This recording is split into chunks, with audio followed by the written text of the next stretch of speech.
pode chegar, Rio pode mais. Hoje, edição de gala, recebemos o Dr. Belmiro Nunes, que é diretor da FEComércio RJ, foi presidente e um dos fundadores do Simbreve, que é o Sindicato das Instituições Beneficentes Religiosas e Filantrópicas do Estado do Rio de Janeiro, instituição que ajudou a dar estrutura, segurança jurídica para esse setor tão importante da sociedade. Dr. Belmiro, muito obrigada por estar aqui conosco. Não faço mais do que a minha obrigação responder o que necessário for para falar a verdade. E aqui vai um parênteses, vou quebrar o protocolo para falar, a gente está fazendo essa gravação num dia muito especial, não é, doutor Belmiro? O dia... Para mim para a gente também, 92 anos completados hoje. Parabéns. Muito obrigado. Pois é, e quando a gente recebe alguém com uma história desse tamanho, gente, aqui no Rio Pode Mais, vale a gente mergulhar não só na história do sindicato, que o Dr. Belmiro ajudou a fundar, mas na história dele, porque mergulhar na história do Dr. Belmiro é mergulhar um pouco na história do Brasil também, na história da economia brasileira. Principalmente que o Dr. Belmiro começou trabalhando no sistema bancário, não foi isso, doutor? Foi. Meu primeiro emprego. Como é que foi isso, esse início?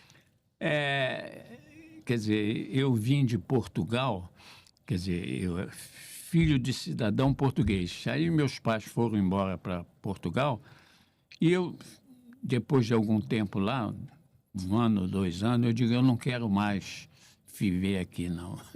Aí eu disse para o meu pai, não, eu quero voltar. Uma forma de persuadi-lo era que eu voltasse a estudar. Porque ele disse, não, volta a estudar aqui em Portugal. Eu digo, não.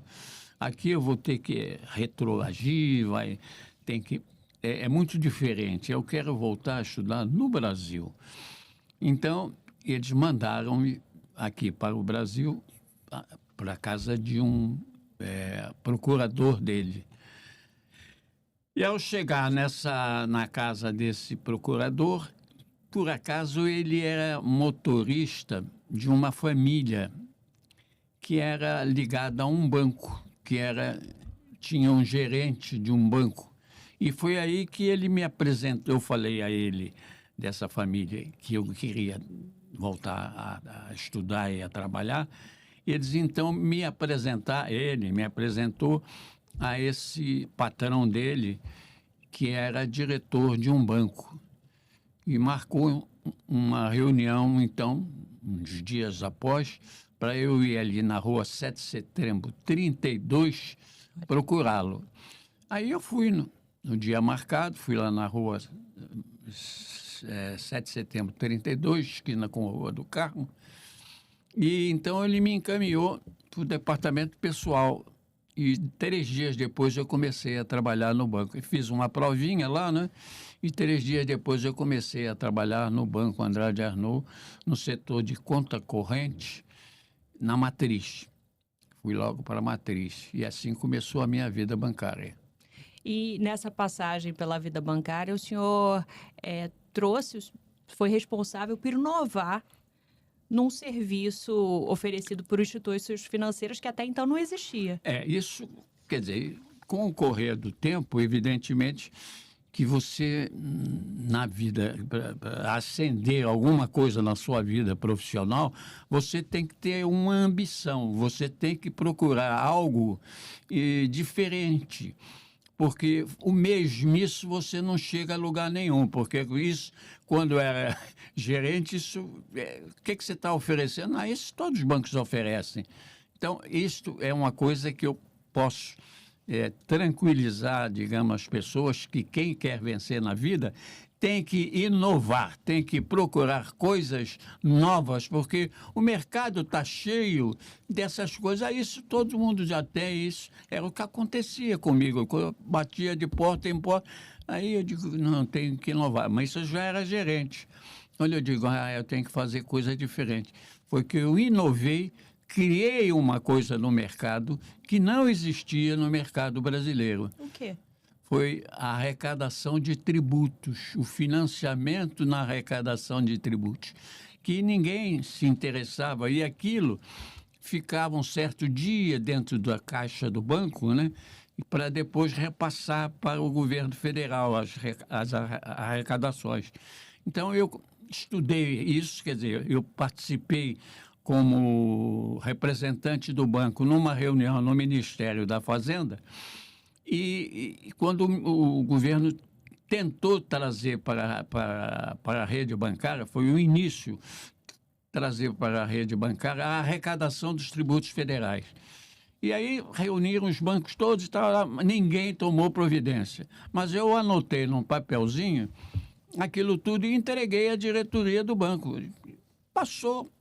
Quando eu fui ser gerente em São Paulo, que também é uma história, por que eu fui ser gerente em São Paulo se eu nunca tinha ido a São Paulo e nem gerente eu tinha sido na vida? Mas tudo é uma questão de oportunidade. Ia para ser gerente em São Paulo, na filial, que só existia a filial São Paulo, uma pessoa que me conhecia, que era meu vizinho no Rio. Eu me dava muito com ele. Então, ele trabalhou na inspetoria do banco. Por um acaso, eu saí de conta corrente e fui para a inspetoria do banco, porque eu apresentava sempre inovações, criava coisas que eu via que os outros bancos faziam, eu mandava para a diretoria do banco: por que o banco não faz isso? Por que o banco... E eu não era ninguém. Era um funcionário de conta corrente. Mas foi se destacando. E é isso, e realmente esse rapaz que trabalhava na inspetoria, junto com, evidente, o diretor Sebastião Gessel Gonçalves da Fonte, que era um diretor administrativo do banco, eles viam isso e disseram: esse rapaz pode ser aproveitado. E aí, então, ele me disse, esse doutor Sebastião me colocou para fazer um estágio numa agência, para me ser subcontador de uma agência que seria inaugurada, a agência do Rio Comprido, que seria inaugurada. Aí eu fui fazer estágio na agência Castelo, ali na Rua México. E durante essa minha estada, conversando com os funcionários: o que você está fazendo aqui? Eu explicava: eu estou fazendo estágio porque eu vou trabalhar numa agência que o banco vai inaugurar e tal, vou ser subcontador de uma seção da cobrança. Agora já não me lembro, era uma seçãozinha que o banco tinha.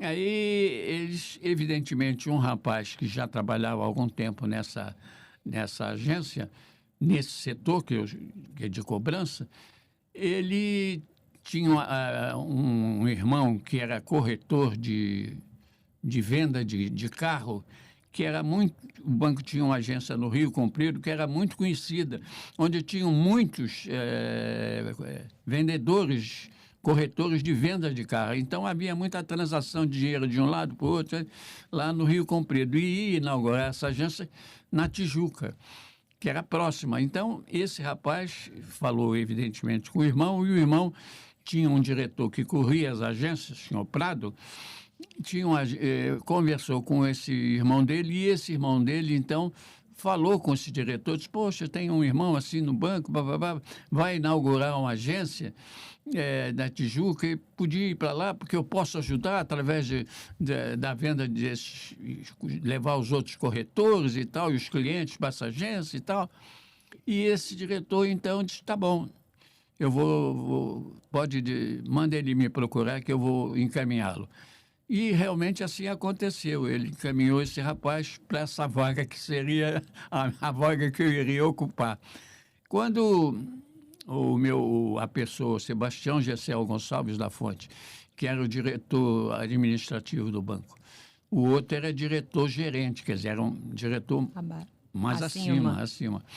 Aí o diretor mais abaixo disse: não, deixa comigo, você não vai nessa, mas eu vou te aproveitar em outra. E me levou para a inspetoria para trabalhar com ele. E aí, realmente, eu ganhei 2 ou 3 passos promocionais, né? Porque fui trabalhar numa coisa que eu podia criar, podia inventar, podia sugerir, estava perto de quem fazia as normas do banco, né? Então, eu aproveitei. Foi o ganho que eu tive ali de poder. Foi o meu primeiro grande passo na vida bancária. Foi essa de sair de uma posição de anonimato, que não era ninguém dentro do banco, para uma posição de trabalhar junto na inspetoria do banco.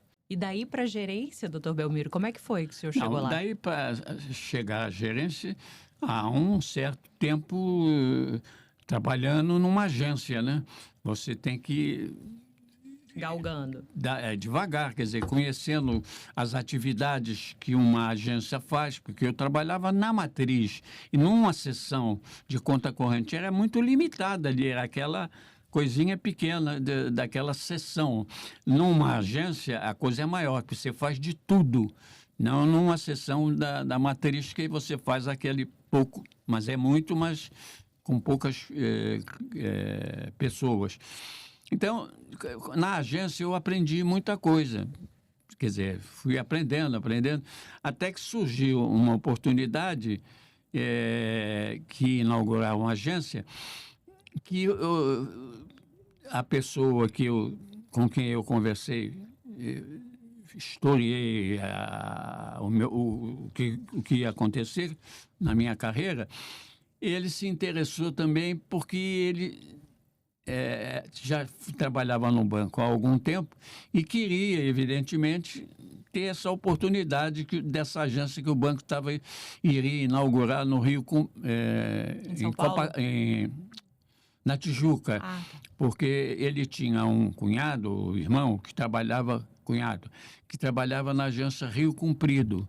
Então, o banco ia inaugurar na Tijuca e ele, então, esse rapaz, quando conversou comigo lá na agência Castelo, ele então falou com o parente dele, então com o parente dele falou com o diretor-geral que corria as agências de operações, e então a vaga que seria para mim foi ocupada por esse rapaz.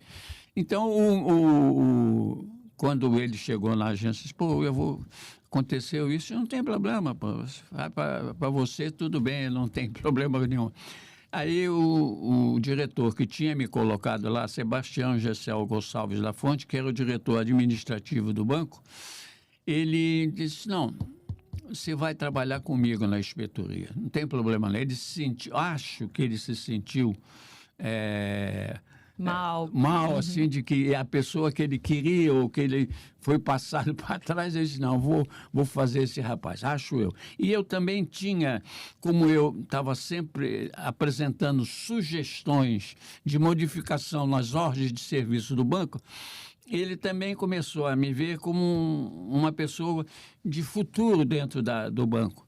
Aí me levou para a auditoria, a inspetoria, que lá chamava no banco, era inspetoria. Em outros bancos chama-se auditoria, né? Então, eu fui transferido, saí da agência central e fui para o 5º andar trabalhar na inspetoria do banco, criando, quer dizer, normas, etc. E fiquei lá, não cheguei a um ano. Eu entrei e comecei a ver as coisas e tal, eu comecei a sugerir logo. Muitas vezes passando até por cima das coisas que já existiam. Então, até que falar, não, peraí, isso aqui tem que ser feito assim, por isso, porque eu tinha a experiência de campo, de ver quando saía uma norma nova, a correria que fazia, principalmente nos caixas, porque o caixa, ele tem um depois da hora que ele registra os recebimentos e os pagamentos. Até uma determinada hora é contabilizado com aquela data, mas depois da data não dá para pegar a compensação do Banco do Brasil. Então, aquilo fica depois da hora. O depois da hora era um buraco que se criava, que ninguém tinha percebido isso, e eu percebi. Porque eu via que quando chegava a inspetoria na tesouraria, eu, quando trabalhava em conta corrente, eu via a correria, que o pessoal, depois da hora, corria quando batia a inspetoria. Era um passando o dinheiro para o caixa do outro, porque quando terminava o dia tinha que levar para a tesouraria. Chegava lá embaixo, era tudo contado, um tostão por tostão, e era guardado no cofre. Então, no dia seguinte, ele tinha que abrir com aquele dinheiro. E se ele tinha tirado o dinheiro, ele não podia mais abrir. Então, ficava sem condição de trabalho. Então, os caixas faziam isso, essa tramóia, né? Quer dizer, eles pegavam dinheiro do banco, quer dizer, não, eles estavam com o dinheiro do banco utilizando a sua forma como... Mas nunca, não davam prejuízo, porque no final do mês eles repunham, né? Era só no depois da hora. Só para correr. Só no depois da hora. E eu percebi isso, eu digo, não, comigo você não vamos fazer isso, não.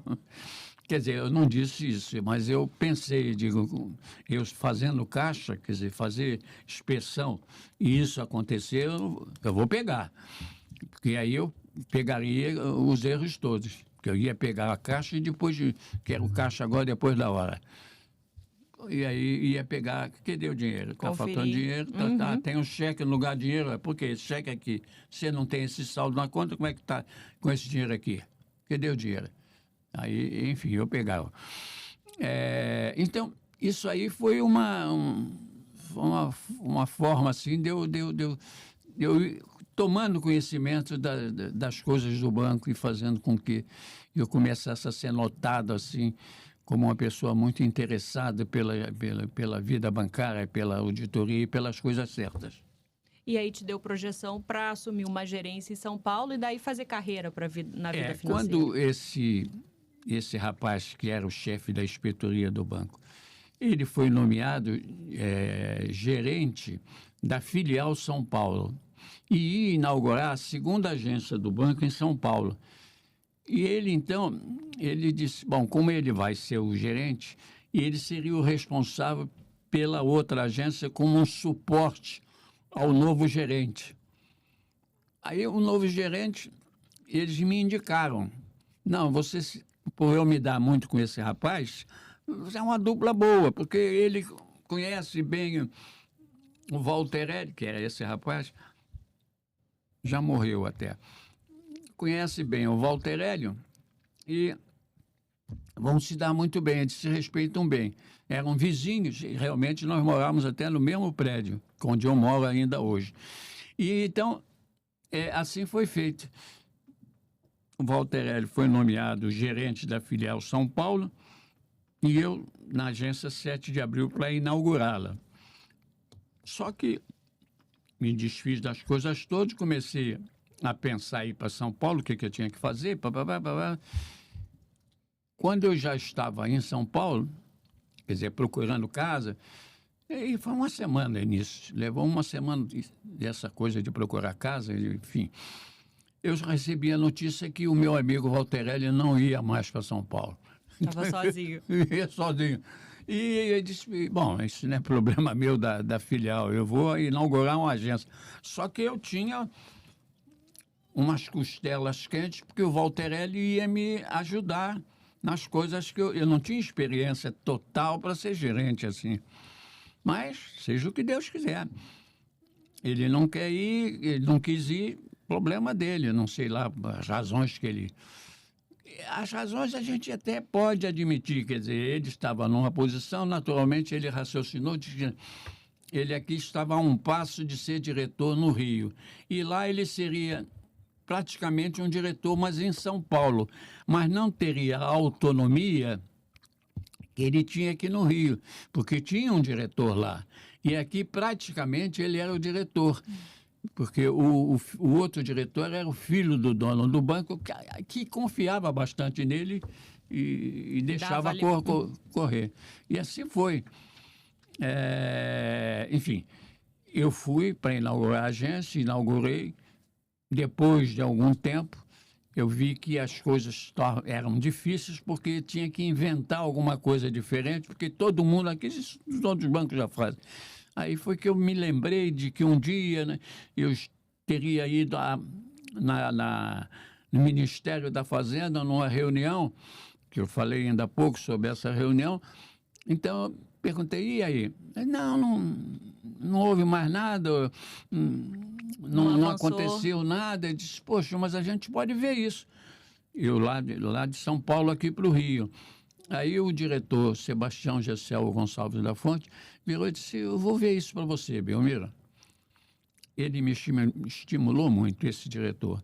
Aí ele foi ver e disse, realmente não houve mais nada. Eu digo, então a gente pode fazer. Olha, eu vou oferecer uma coisa que ninguém faz. Porque quando eu chego aqui, eu ofereço aí, isso todo banco faz, vocês, né? Eu digo, pô, tem uma coisa que ninguém faz. E assim foi feito. Comecei a oferecer aos clientes o financiamento da arrecadação dos tributos. Ele vai pagar um INSS ou imposto de renda, ou seja o que ele fosse pagar como imposto, eu financiava por um determinado prazo. Só que esse prazo, naquele tempo, as coisas mudaram depois, né? Naquele tempo, eles ficavam mais de 30 dias, ficavam 45 dias no banco, os impostos recolhidos. Mas ninguém recolhia impostos, ninguém disputava aquilo. E eu passei, então, a ser o único banco que disputava aquilo. Eu procurava os clientes, o que você tem para oferecer? Aquela conversa, eu tenho coisa que ninguém tem. O que é? Isso assim, assim, assim, eu te financio. Como assim? Você paga, quer dizer, eu abro uma conta garantida por 30 dias, você paga a 2% de juros sobre isso, é um financiamento do total dos tributos que você arrecadar. Vai arrecadar 500 mil, conta garantida de 500 mil, todo mês você vai ter que ter uma continha daquela. E é uma taxa de 2% de juros. Pô, coisa boa, pô, isso não existe. Pois é, mas isso não, é uma forma que a gente inventou aqui de trazer para São Paulo. Conclusão, eu fiquei em São Paulo 2 anos, durante 2 anos, nenhum banco brasileiro financiava tributos, nenhum.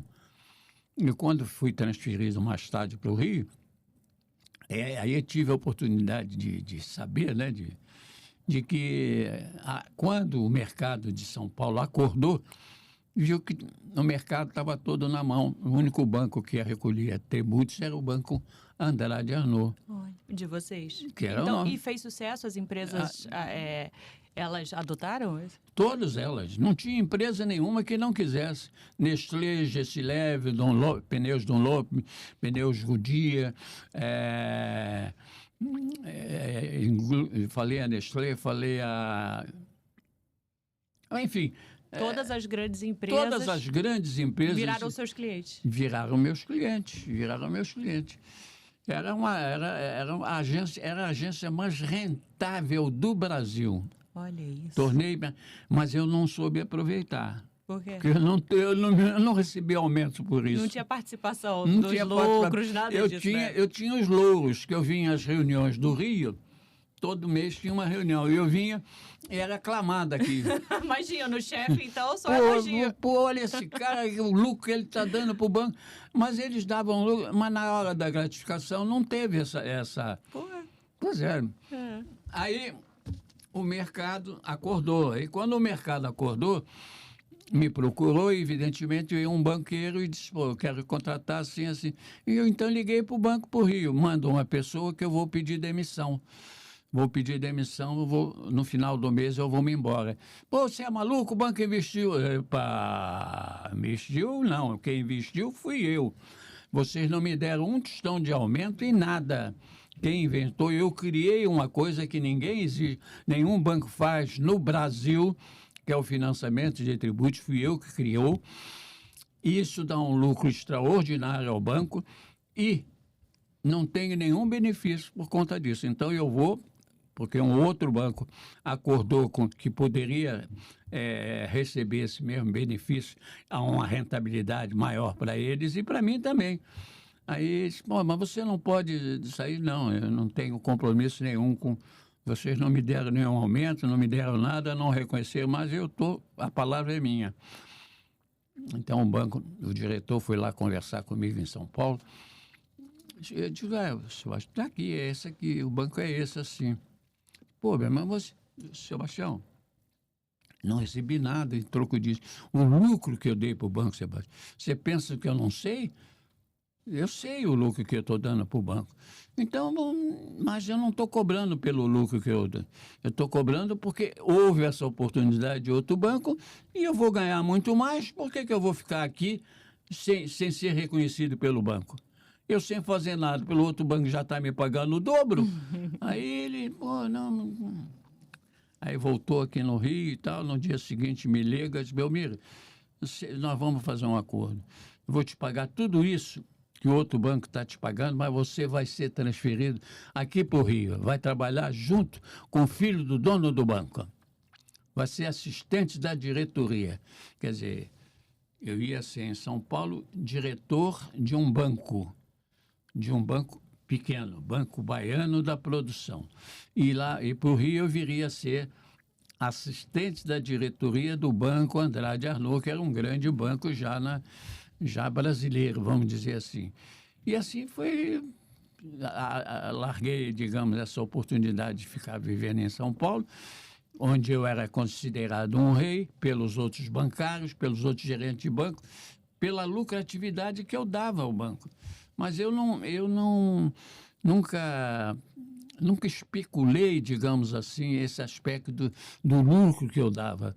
Era muito profissional, mas profissional filho da casa. Eu devia vestia tudo. A camisa. Vestia tudo por aquele time. Eu não tinha o meu time, o time era o da casa. Enfim, a minha carreira começou assim, em banco. E como é que foi a mudança para as instituições beneficentes? Foi depois de uma longa carreira, porque começou assim e o senhor ficou até se aposentar nos bancos. Sim. E depois, como é que veio a instituição beneficente nessa história? A instituição beneficente veio o seguinte, o dono do Banco Andrade Arnaud, Sérgio Andrade de Carvalho, que faleceu há uns 2 anos, ele investia muito na área social. Ele tinha um coração muito grande, tão grande quanto a altura e a largura dele, que ele era alto e forte. Mas ele tinha um coração muito grande. E muitas vezes nós trabalhávamos com meninos de rua, isso depois de um determinado tempo, e a gente saía à noite para ver aqueles...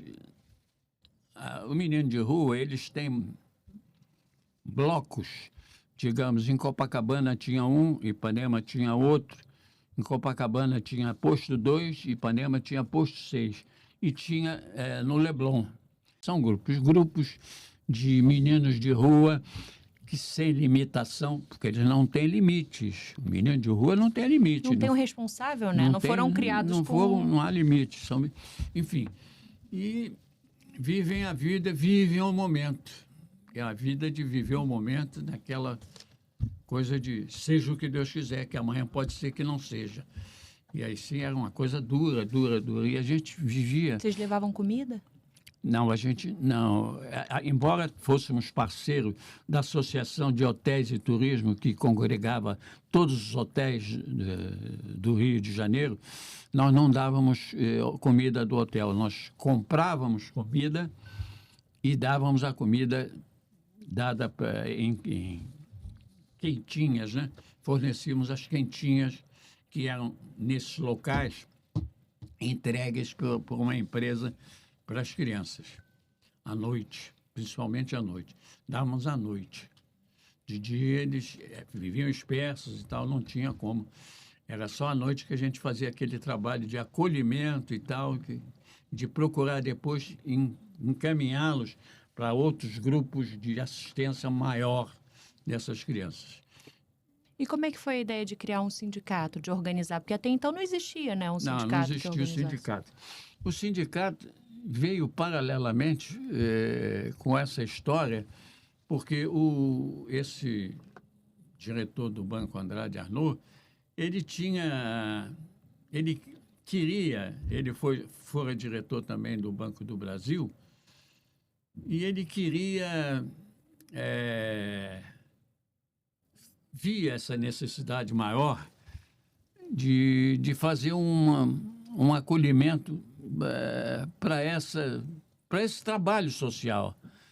Então, ele criou, junto com alguns parceiros, fez uma reunião, foi ali no centro da cidade, na rua...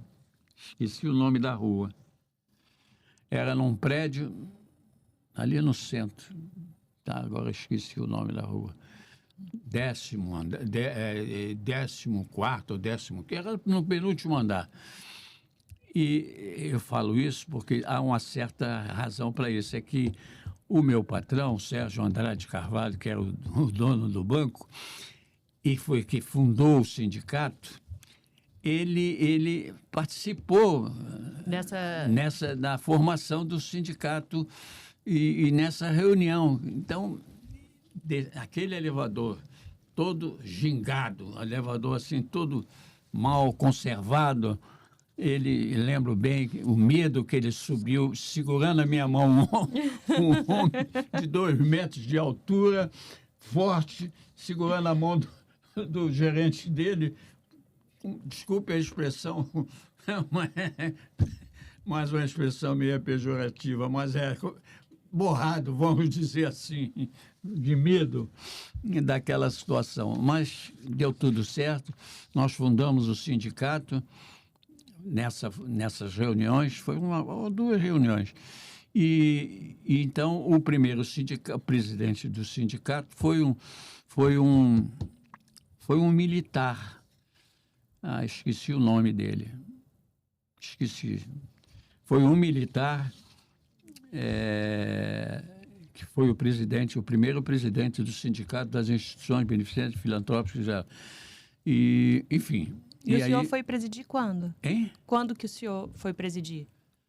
Eu entrei nessa mesma diretoria, mas eu entrei como tesoureiro, uma coisa assim. Compus a diretoria como tesoureiro. E aí foram morrendo, já eram todos velhos, aí sobrou para mim. Mas em 2 anos, passei a presidente. Foi uma coisa assim, morreu, aí não tinha mais ninguém. Foi ser presidente. Aí fui assumir a presidência do sindicato. Qual que foi a importância, doutor Belmiro, da criação desse sindicato? Quer dizer, hoje você tem o chamado terceiro setor, que é um setor que cresceu muito, né, que inclui as instituições beneficentes, mas naquela época o senhor mesmo falou, né, não tinha uma organização, você não tinha estrutura, não tinha direito, a garantia de direitos de quem trabalhasse nessas instituições ou de quem administrasse essas instituições. Qual que você acha que foi a importância disso, de vocês criarem, de fato, uma organização? Era uma necessidade, digamos assim, até de resguardar os direitos daquelas pessoas que trabalhavam para as instituições sociais, porque não tinham nenhum direito. Então, para quem ajudava financeiramente, quer dizer, esperava alguma coisa em troca, não, porque não tinha o quê? Esperar o quê? Não é obrigação, a obrigação é do Estado, então vamos fazer alguma coisa que marque que este grupo assim está ajudando e criar talvez até benefícios para esse tipo de ajuda, que essa ajuda pudesse ser contemplada por algum benefício fiscal, tá certo? Aqueles investimentos, aí isso incentivava, mas era preciso ter um sindicato para fazer essa ação. Quer dizer, o sindicato representando os empresários para fazer o benefício social, através de tirar dinheiro do negócio dele para botar no negócio social, mas sem gerar grande prejuízo ou grande despesa, melhor dizendo, porque elas poderiam ser compensadas com os benefícios fiscais. Que é o modelo que a gente vê hoje, né? Exatamente. Então, quer dizer, teve uma importância tremenda de abrir caminho até para estimular, incentivar né, novas contribuições a essas instituições, exatamente, né, doutor Belmiro? Exatamente. O senhor se orgulha desse trabalho? Eu me orgulho, sim, mas a gente vai ficando assim tão acostumado com essas coisas que o tempo passa e ninguém sabe disso. Por isso estamos aqui também. O tempo passa, não, mas a vida é assim, filha. Eu estou fazendo hoje, né, 92 anos e me sinto feliz assim por ter contribuído, mas isso é uma coisa interna, lá dentro do coração, você diz, eu fiz alguma coisa pela humanidade. Eu sei que eu fiz. E eu fiz sem me beneficiar pessoalmente nada. Eu fiz por vontade própria e por estímulo também de poder ajudar a população mais pobre da cidade do Rio de Janeiro. E fez história. Doutor Belmiro, como é que o senhor vê o trabalho da FEComércio hoje? A FEComércio, ela, graças a Deus, ela tem um excelente presidente. É um homem que, com uma visão social, independente da visão empresarial, ele tem uma visão social muito grande. Então, eu acho que a FEComércio hoje, que eu participei quer dizer, eu trabalhava já era ligado à FEComércio, mas hoje nós temos uma pessoa íntegra, dedicada, acima de tudo, laboriosa, não tem hora, não tem cor, não tem nada. É uma pessoa nota 10, que eu tiro o chapéu. E para a gente fechar, como é que você vê a importância do sindicato, você com toda essa experiência, falando para outros empresários que estão ouvindo a gente? Qual a importância de estar envolvido e associado, né, a uma instituição representativa de classe? Eu acho que é muito importante, porque ninguém melhor do que nós, que estamos de um determinado segmento social ou segmento empresarial, pode saber das dificuldades que as nossas empresas, os nossos grupos passam no mercado, em termos de custos, em termos de manter, digamos, serviços que são obrigações do Estado e são feitas pelas instituições sociais ou pelo investimento financeiro de algumas empresas, ao invés de ser feito pelo Estado, pelo município. Então, eu acho que é muito importante as empresas se associarem a essas organizações ou elas empreenderem, se assim puderem fazer, o investimento social no seu segmento. Perfeito. Antes da gente fechar, queria ouvir a sua visão como alguém que participou da fundação do sindicato, das instituições beneficentes. Com toda a sua bagagem, como é que você vê hoje o principal desafio dessas instituições, doutor Belmiro? Olha, está muito difícil. Eu digo, a dificuldade que eu falo começa o seguinte: para fazer um serviço, um trabalho, é preciso ter dinheiro. É preciso, para você pensa em fazer algo, isso tem um custo. Ninguém faz nada de graça, até porque você tem que, mesmo você querendo fazer alguma coisa de graça, você o faz por um determinado tempo, mas vai chegar um momento que diz, bom, agora isso eu não posso fazer, porque isso está roubando o meu tempo do meu trabalho, e o meu patrão vai ver e vai ver, opa, peraí, você ganha aqui, não é lá. Então, a gente tem que medir bastante e trabalhar bastante no sentido de conseguir uma participação e uma atenção maior do governo para esse problema social, porque também o governo deixa a desejar um pouquinho, tá? As autoridades também deixam a desejar um pouquinho. É preciso ter mais ação direta no problema. Por que tem um problema? Vamos atacar a raiz desse problema, vamos tentar resolver atacando a raiz. E no que for possível, podemos até dividir com A, com B, com C, mas temos que atacar as raízes dos nossos problemas. É que eu vejo assim. Perfeito. Doutor Belmiro, para a gente fechar, a gente tem aqui no Rio Pode Mais um quadro que é de bate-pronto, perguntas e respostas. Sim. Pode ir. Uma palavra que define a sua trajetória. Esperança. Esperança? Que bonito. Um valor que nunca mudou na sua vida. Honestidade. Uma característica essencial das instituições beneficentes. Transparência também. Um conselho para quem quer trabalhar com causas sociais. Perseverança. Perseverança. Porque é difícil. Você tem que perseverar, você tem que conseguir, e isso só com muito denodo, com muito empenho, com muita garra, com muita raça. E o senhor conseguiu? Consegui. Parabéns. Obrigado. Doutor Belmiro Nunes, história pura, 92 anos, muito obrigado, que honra recebê-lo aqui. Obrigada. Nada, eu que fico feliz. Nós Poder também. aqui. Muito obrigada, gente, pela companhia. Esse foi o Rio Pode Mais. Aproveite, assista, curta esse e outros episódios também. Acompanhe todos os nossos episódios no YouTube, nossos cortes no Instagram. A gente traz mergulho em diferentes setores da economia do Rio de Janeiro, trazendo quem fez a história, como o Dr. Belmiro. Até a próxima. Tchau. Obrigada, Dr. Belmiro. Desculpe por alguma coisa. Imagina. Tchau, gente.